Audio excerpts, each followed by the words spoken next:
엔화 가치가 급격하게 상승을 하고 있습니다. 불과 2달여 전 7월 3일만 하더라도 달러화에 대한 엔화 환율이 161.94엔까지 올라갔었는데 불과 2달여 만에 21엔 정도 하락하면서 어제 같은 경우에는 140.7엔대까지 내려오는 양상을 나타냈습니다. 무엇보다도 외환 시장에도 급격한 변동성이 사실상 상당히 위험 요소 중에 하나가 될 텐데 자세하게 진단을 하는 시간 오늘 첫 번째 코너로 준비를 했습니다. 우리은행 투자상품전략부의 최진호 연구위원 연결되어 있습니다. 안녕하십니까?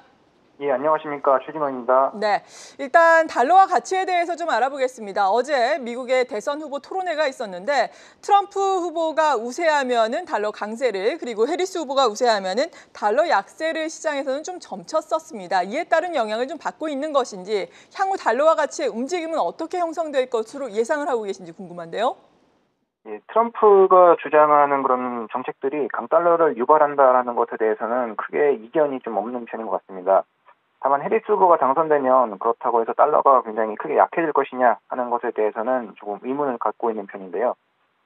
해리스도 기본적으로는 재정 정책에 대해서는 일단 확장적인 기조를 보이고 있고요. 또한 해리스가 주장하고 있는 그런 미국에 관련된 투자라든지 산업 관련된 그런 육성 정책들도 결국에는 이런 것들이 글로벌 자금이 미국으로 모여들게 하는 그런 요인입니다. 따라서 자금 시장에서 달러 수요가 쉽게 꺾이지는 않을 것으로 보이고 있습니다. 따라서 기술적으로는 달러 강세가 유지되면서 그런 속도의 차이가 각 후보 간의 지지율에 따라서 변동성으로 작용할 것으로 보고 있고요. 더 큰 그림에서는 이제 달러의 향방을 결정할 수 있는 가장 중요한 키팩터로는 대선 이슈도 물론 중요하지만 대선 이슈 말고도 남아있는 올해 이제 FOMC에 따라서 달라질 것으로 보고 있습니다. 네, 그리고 일본 같은 경우에는 기준금리를 올리고 지난달 특히나 엔캐리 트레이드 청산 이슈가 불거지면서 글로벌 증시를 흔들리게 했습니다. 이번에도 지금 일본에서는 선거 이슈가 있기 때문인지 금리 또다시 올릴 수 있다 이런 발언들이 나오면서 엔화 강세를 더욱더 부추기고 있는 상황인데요. 이 같은 이슈는 어떻게 보고 계십니까? 예, 일본의 이제 심의원이 금리 인상 시사 발언을 하면서 엔화가 좀 강세로 가고 있는데요.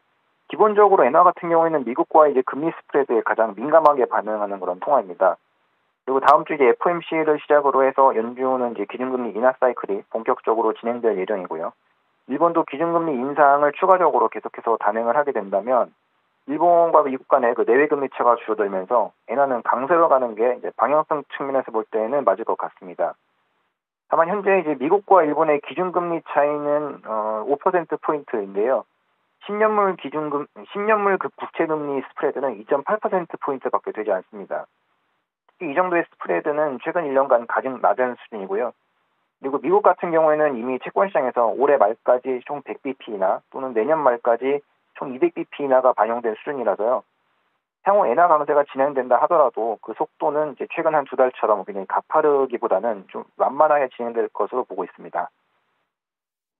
네, 그렇다면은 엔화 강세 8월 초처럼 엔화 엔캐리 트레이드를 또 자극하지 않을까라는 우려감이 있는 상황인데 여기에 대해서는 어떻게 평가하고 계십니까? 예, 일단 CFTC에서 집계하는 엔화의 비상업 선물 포지션은 이미 이제 순매도가 다 청산이 돼서 순매수로 반전이 되었기 때문에요. 좁은 의미로 볼 때 이제 엔캐리 청산은 이제 상당 부분 이제 많이 진행이 된 것으로 판단을 하고 있습니다. 다만 이제 BIS에서 집계하고 있는 이제 일본에서 역외로 대출된 엔화의 대출 금액, 그러니까 이제 크로스보더 클레임이라고 하는데요. 그 범위를 데이터를 보시게 되면은 좁게는 12조 엔에서 아직 높게 볼 때는 90조 엔까지 추산이 되고 있습니다. 그래서 엔화가 아직 국제 금융시장에서 조달 통화로서의 사용되고 있을 그런 가능성은 아직도 충분히 열려 있다라고 보이고요. 따라서 엔캐리 청산 이슈는 고비는 넘겼지만 언제든 다시 위험이 좀 불거질 수 있는 그런 리스크로 수면 밑에 가라앉아 있다라는 정도로 보는 게 맞는 것 같습니다. 특히 현재 일본과 미국의 이제 국채 10년물 금리 차이가 많이 줄어들어서 이게 한 2.8%포인트 정도 남아있는데요.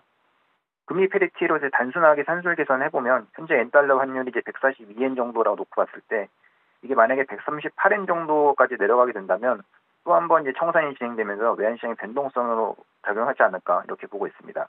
이상입니다. 네, 지금까지 우리은행 투자상품전략부의 최진호 연구위원과 함께 엔화 강세에 대해서 긴급 진단해봤습니다. 감사합니다. 감사합니다. 계속해서 다양한 경제 이슈를 알고 싶다면 구독과 좋아요, 알림 설정 부탁드립니다. AI 캐스터 권미정이었습니다.